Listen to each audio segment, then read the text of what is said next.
the world of endless noise, distraction, and emotional chaos, mastering yourself is the only true freedom. The Stoic philosopher Seneca, a Roman statesman and one of the great thinkers of ancient wisdom, didn't just speak about self-control, he lived it. You are the captain steering through it. Don't waste energy raging at the weather.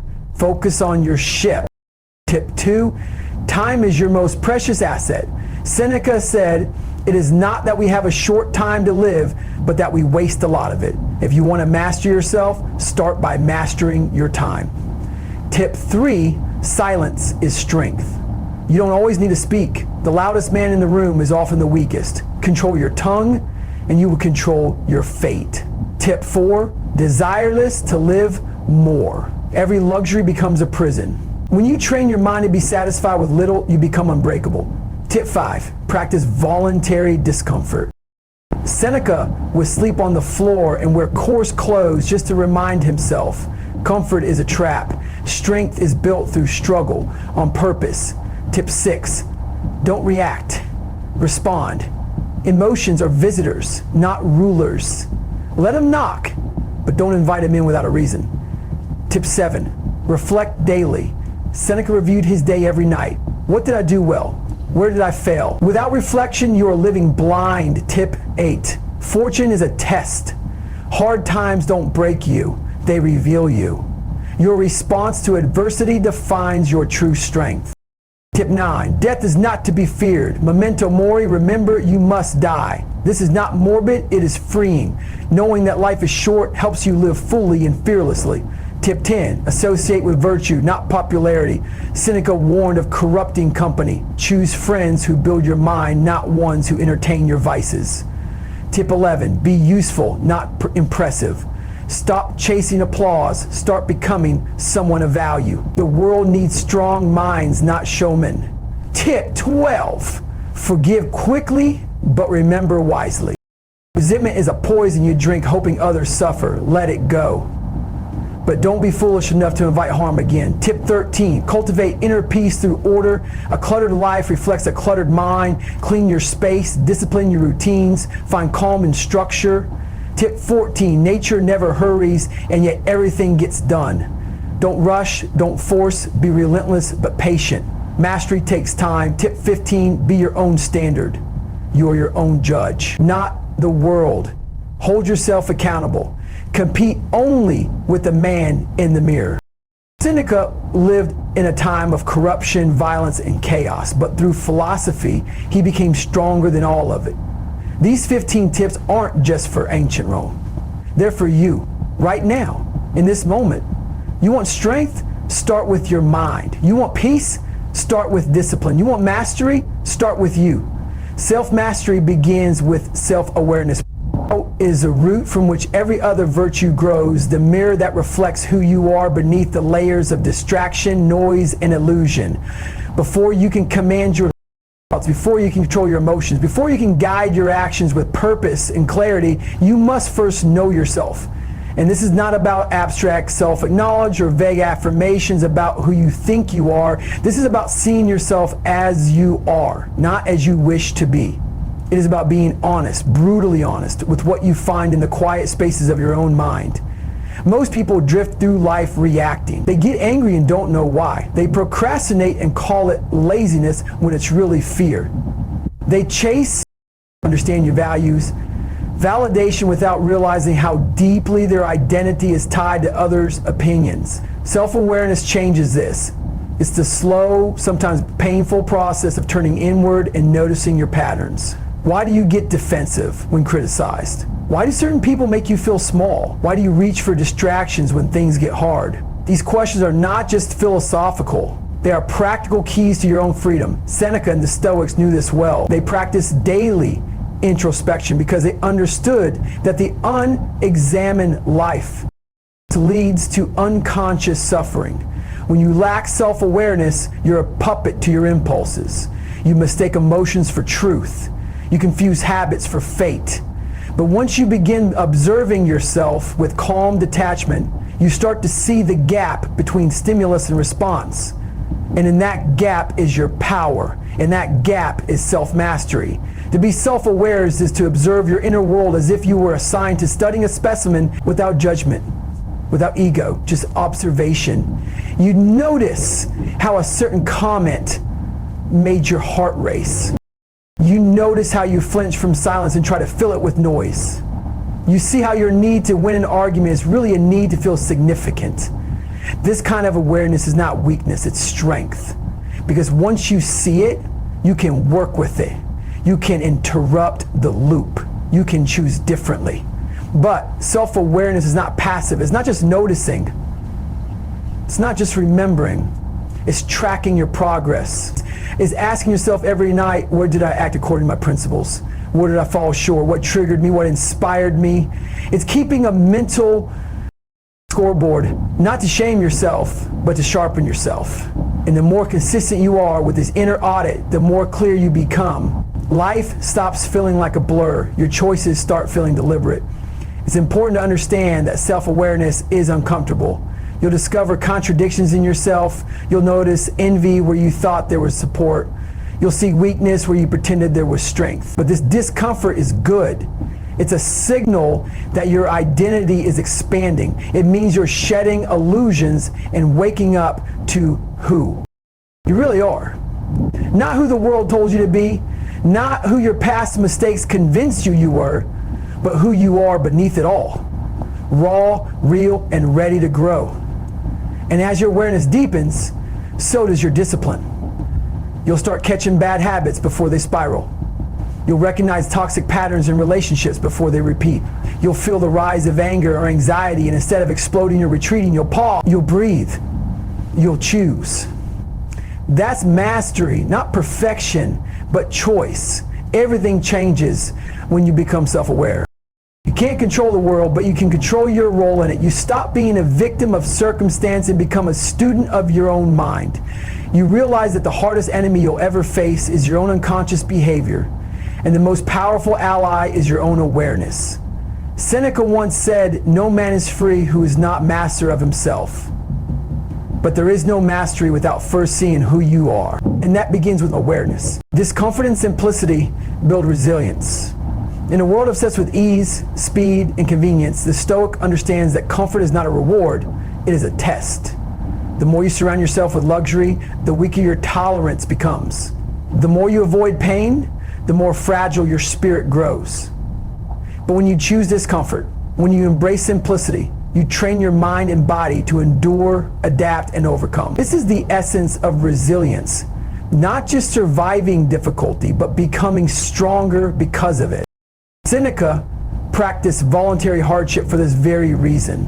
He would wear rough clothing, sleep on the floor, and eat basic food, not because he had to, but because he understood the danger of soft living. He knew that the man who was never cold, never hungry, never challenged, becomes easily broken when life does not go according to plan. Resilience is not born in comfort. It is forged in the fire of challenge and the quiet commitment to do what is hard, even when you could choose ease. Simplicity strips away illusion. It reveals what you actually need rather than what you'll be conditioned to want. In simplicity, you discover that you don't need the newest gadget, the softest bed, or the approval of others to be strong. You realize that strength doesn't come from stacking comforts around you like walls. It comes from standing firm when there's nothing to lean on. A man who lives simply knows how to endure because he is not addicted to excess. He is not a prisoner of luxury. His happiness is not tied to things that can be taken away. Discomfort, when embraced intentionally, sharpens the mind. Cold showers, long fasts, difficult workouts, these are not just physical trials, they are mental lessons. Each time you resist the urge to quit, each time you step into pain rather than avoid it, you are reminding yourself, I am not ruled by impulse. I can suffer and still stand tall. You build an inner core that doesn't crumble under pressure. That is resilience, not just the ability to endure pain, but to find purpose in it. It is easy to be calm when everything is going your way. It is easy to be kind when you're well rested and fed.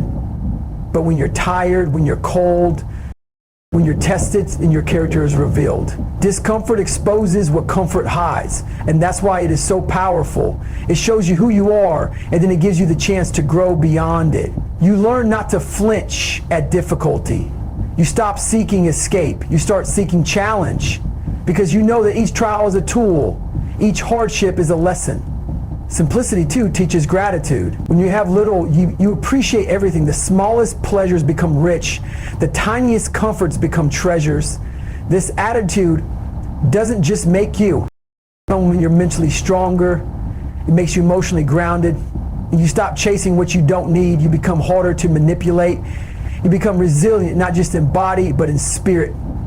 Modern life offers 1,000 ways to stay comfortable and distracted, but real strength comes from going the other way, choosing to do without, choosing to lean into the hard path, choosing discomfort not because you hate yourself, but because you love what it makes you. Simplicity and discomfort strip away what is false and reveal what is strong.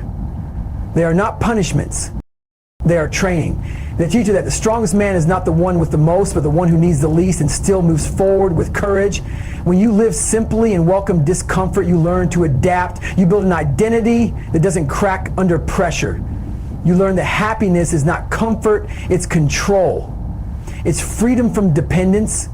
It's the unshakable calm that comes from knowing that no matter what the world throws at you, you can take it and you will rise. Emotional control is strength. It is not the suppression of feeling, but the mastery of it. To control your emotions is to stand firm in the middle of chaos while others are swept away.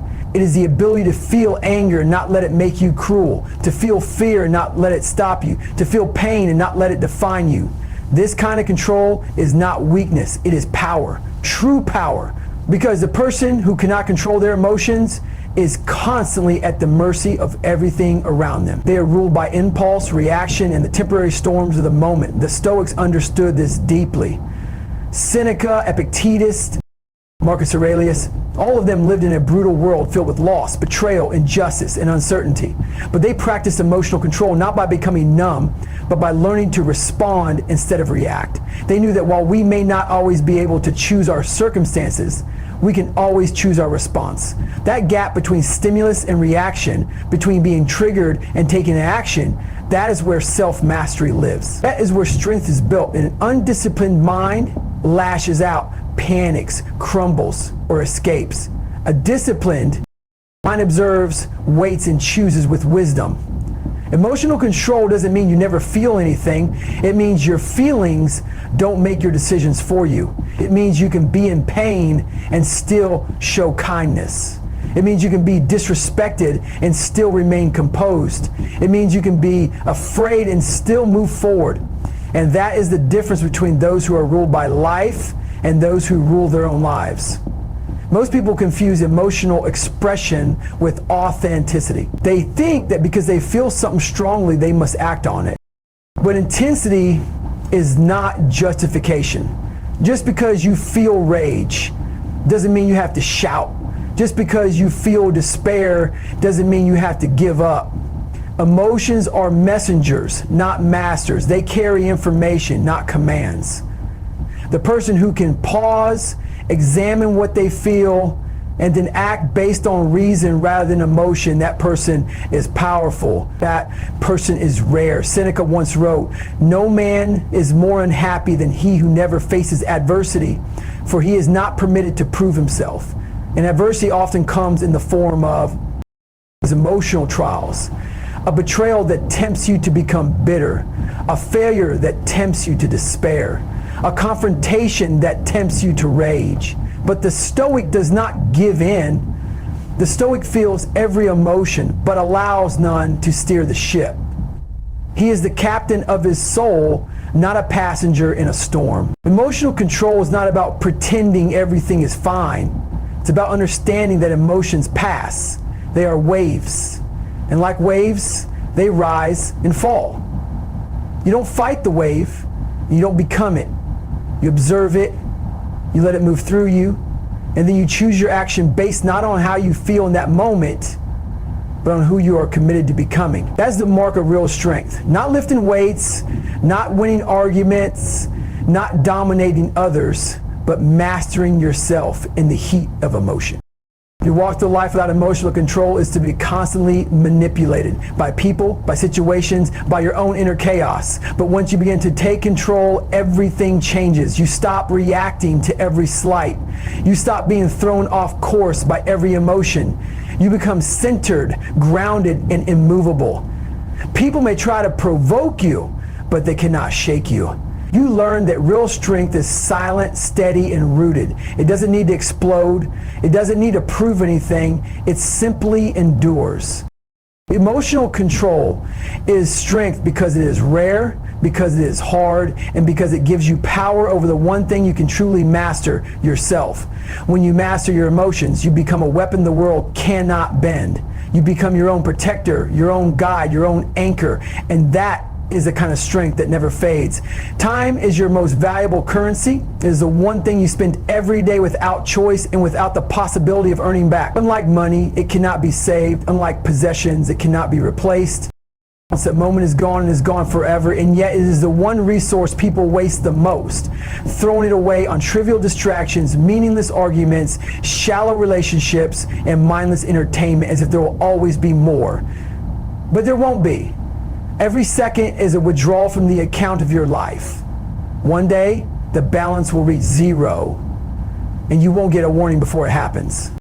Seneca, the Stoic philosopher, warned about this long ago. He said, "It is not that we have a short time to live, but that we waste much of it." The problem is not how long life is, it's how carelessly we spend it.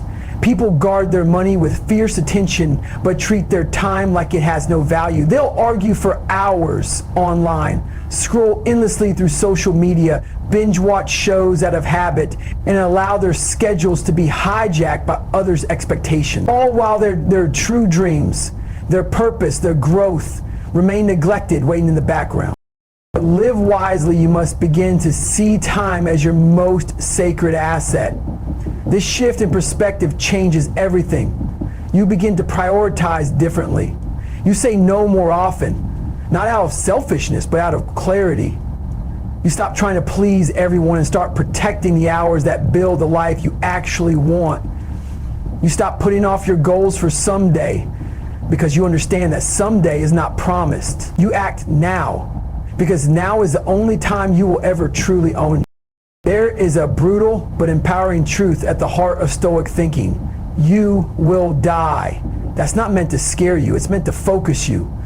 Memento mori, remember you must die, reminds you that time is not unlimited, and because of that, it is incredibly precious. When you internalize this, you stop living like you're immortal. You stop procrastinating. You stop living for the weekend, for retirement, for the approval of people who don't even matter. You start living each day like it matters, because it does. Wasting time doesn't always look dramatic. It often looks like distraction, busyness, and comfort. You stay busy to avoid facing what's important. You chase comfort because challenge takes time and effort. You delay decisions because facing them feels uncomfortable. But all of these are just disguised forms of wasting life.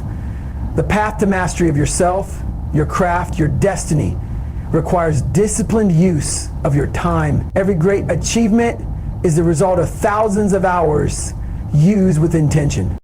Time is not just for work or achievement either. It's also about presence. Being with your loved ones fully without your phone, walking outside and actually seeing the world, sitting in silence and checking in with your soul. These things don't have a price tag, but they are priceless.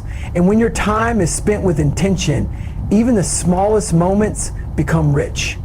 You don't need more hours. You need to stop giving your hours away to things that don't feed your mind, your mission, or your peace. You cannot control how much time you are given, but you can absolutely control how you spend it. You can live like your hours matter. You can stop waiting for the perfect moment and start acting in the present. You can build a life that reflects your highest values, not your laziest habits. When you treat time as your most valuable currency, you become dangerous in the best way, focused, clear, and unstoppable. Because the person who controls their time controls their life, and the one who wastes it wastes everything. Live with the end in mind. This is not a morbid thought, it is a liberating one. It means living each day in full awareness that your time here is limited and that everything you do either brings you closer to a meaningful life or further away from it. When you live with the end in mind, you strip away the distractions, the trivial worries, and the false pursuits that often consume the minds of those who act as if they will live forever. You begin to live deliberately with purpose, knowing that every breath is a gift and every action leaves a mark. The Stoics, especially Marcus Aurelius and Seneca, spoke often of death, not to depress, but to clarify. They saw death not as a dark shadow, but as a light that illuminated what truly matters. When you accept that the end is inevitable, you stop postponing what your heart is urging you to do. You stop wasting energy on resentment, on pride, on comparisons. You stop putting off that conversation, that project, that risk. Because you know the clock is ticking, and none of us knows how many ticks we have left. Living with the end in mind gives your present moment power. It transforms the ordinary into something sacred. A walk with your child, a meal with your partner, a quiet evening alone. These are not just things to fill the time, they are the time. They are the life you're living right now. When you're aware of the end, you cherish them more. You look people in the eye when they speak. You listen. You act with more integrity. Because you're not just passing time, you're shaping a legacy. This mindset doesn't mean you become grim or obsessed with mortality. It means you become wise. It means you ask yourself regularly, if this were my last day, would I be proud of how I'm spending it? You begin to evaluate not just what you do, but why you do it. You don't climb a ladder only to realize it's leaning against the wrong wall. You align your goals with your values, and your values with the reality that you won't be here forever. Most people live as if they have all the time in the world. They delay apologies. They postpone dreams. They waste years doing things they hate with people they don't respect for rewards that don't satisfy. But when you live with the end in mind, you wake up, you start to make each choice count. You simplify, you let go of what doesn't serve your purpose. You speak more truth. You take more risks, not foolish ones, but courageous ones. Because you know that fear loses its grip when you've already made peace with the fact that everything ends. The person who lives with the end in mind does not fear death. They respect it. They use it as a compass to navigate life. They don't get lost in ego or temporary success or fleeting pleasure. They ask what will matter in the end. Not what people thought of them, not how much they owned, but how they lived. Were they kind?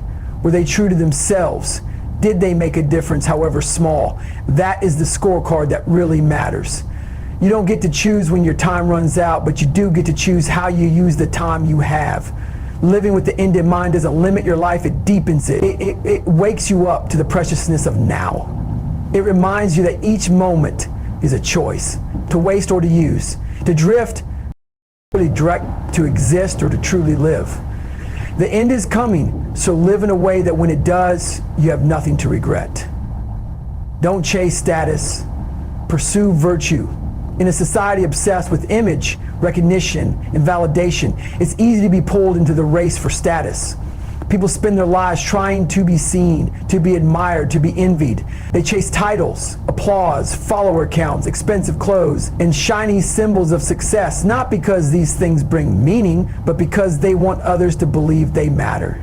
But status is a trap. It is hollow, unstable, and rooted in the opinions of others.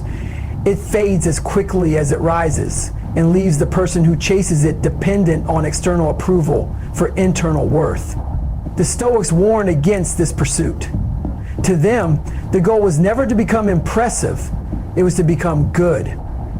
They believed that a meaningful life was built not on status, but on virtue, on courage, wisdom, justice, and self-discipline. These are qualities that cannot be bought, faked, or granted by others. They are earned through effort and lived consistently even when no one is watching. Virtue is what defines your character. Status is what decorates your image, and one can be lost in an instant while the other can never be taken from you. When you chase status, you lose your sense of direction. You start doing things not because they are right, but because they look impressive. You compromise values for applause. You say what people want to hear instead of what you believe. You become a mirror reflecting everyone else's expectations instead of a soul guided by principle. This is the danger of chasing status. It puts your identity in the hands of strangers. You are only as happy as your last compliment, only as confident as your latest success. But when you pursue virtue, you are free. You no longer need to prove anything to anyone. You don't need a certain job title, a luxury car, or public recognition to feel worthy. You know who you are because you live by your values. You can look in the mirror and respect the person staring back. That kind of confidence is unshakable because it's rooted in truth. It's not based on whether people like you, but on whether you're doing what's right. The pursuit of virtue also brings peace. Status is loud and exhausting. It keeps you comparing, competing, and performing. But virtue is quiet. It asks only that you live with integrity, treat others with respect, speak the truth, and do your best. You can live a small life by the world's standards and still be great in the ways that matter. You can work a humble job, stay out of the spotlight, and never receive applause, and still be rich in character. That is the Stoic ideal, to live a life of substance, not spectacle. When you focus on virtue, you become hard to manipulate. People can't tempt you with shallow praise or control you through fear of criticism. You are grounded, you are consistent, and your actions are aligned with something deeper than ambition. They are aligned with principle. This makes you dependable, trustworthy, and clear in your purpose. You become someone others can count on, not because you're trying to impress them, but because you are guided by what is right. Renown fades. The people cheering for you today may forget you tomorrow. But virtue leaves a legacy. It changes lives. It builds communities. It gives your time meaning and your efforts weight. When you pursue virtue, you create a life that is not just successful by appearance, but impactful by nature. You won't need to chase validation because you'll already have what status can never give: self-respect, inner peace, and the quiet power of knowing that you lived with honor. So as you walk forward from here, remember this: self-mastery is not about controlling the world, it's about controlling yourself. It's not about appearing strong to others, but becoming unshakable within. Seneca's wisdom calls you not to chase power, applause, or comfort, but to pursue clarity, discipline, and virtue. Every day is a new chance to practice one decision, one response, one moment at a time. Mastering yourself isn't a destination, it's a daily act of courage. Choose it, live it, become it. And in doing so, you'll not only rise above the noise of the world, you'll rise into the person you were always meant to be.